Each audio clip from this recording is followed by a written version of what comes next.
got a great weekend coming up, and so you need great books to read. And giving us her expert opinion and great advice is our book contributor, Marva Allen, who is also the owner of HumanBookstore.com that concentrates on authors of color. Yes. Hey, good to see you. Good to see you. Happy Thursday. Happy Thursday to you. I always love to see you because I know the weekend is not far behind. Yes. You've got some really great books here, and this first one by Sidney Poitier. I was looking up, is this his third book, fourth book? You know, he has written, this is his fourth book, I believe, but most of them have been nonfiction, mostly about his life, and so on.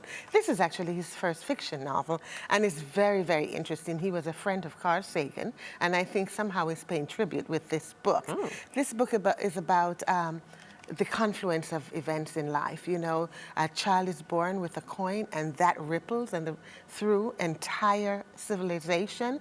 The child is born with the coin that is from before Christ. And so we see how everybody who touches this coin, how it impacts their life and comes full circle. So he's asking you to suspend all your doubts and believe that there are mysteries in the world that we just don't understand, but are very, very possible. It must be good because you brought it to recommend it, but how is he as a fiction writer? Oh, well, I think he's terrific. You know, I found words like vicissitudes and so on, you know, which I had forgotten for a long time. But we would expect nothing less from Sir Poitier. Yes. All right, you're going to read just a little bit Just a little teeny bit about it, and okay. It sums up the book. It says, for a man whose adult life would come to be marked by so many strange and miraculous events, Montara Kane had a comparatively unremarkable childhood. In fact, during the times when Montara would look back upon his years before his father died, before the arrival of the seventh ship, before a deformed black boy only a few years older than Montara himself would make him a gift that would change his life forever. So nice. So nice. Was it a quick read?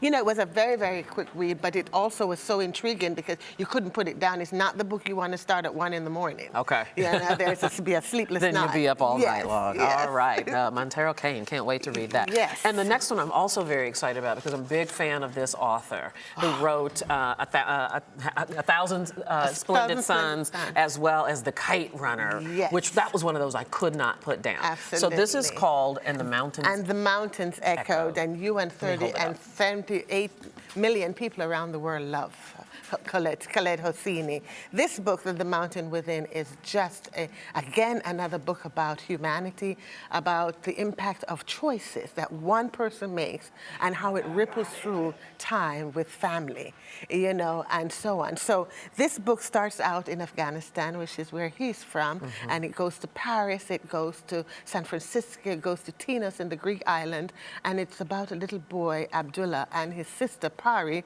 who are motherless. And the choices that the father had to make to give away the daughter impacted the life and the ramifications. And it talks about how people will sacrifice, betray, and love in families, and how that can make the impact so much greater, you know. And it's just a wonderful, wonderful story. He's a master storyteller, and he's done it again. Has he done it again? Yes. Because he set a high bar for himself. He set a very, very high bar for himself. I think you will not be disappointed. And the one thing, I mean, I loved about it, because he literally takes you into the culture, into the country, and then breaks your heart. He does. He really, really does. But he brings you full circle. He does bring you full circle. And so I think you're going to love the story of Abdullah and Pari. Okay, look forward to that. That is called In the Mountains Echoed. And the Mountains Echoed. All right, so tell me about this one. This is not fiction. This is not fiction, and this book has been around a while, but it has gained such popularity. I thought it was sort of, you know, a perfect fit because it's always about the human condition. Sean Anker is a psychologist who specializes in humanity, so to speak. And what he's saying is that most people think they have to be successful to be happy, when it's exactly the opposite way around. And he says happiness is something that when you are happy, you will find a way to become successful. And so he gives us these 7 principles of happiness, you know, one of them being, you know, meditate, you know, which is a big thing all over the New York Times these days. Everybody's talking about meditation.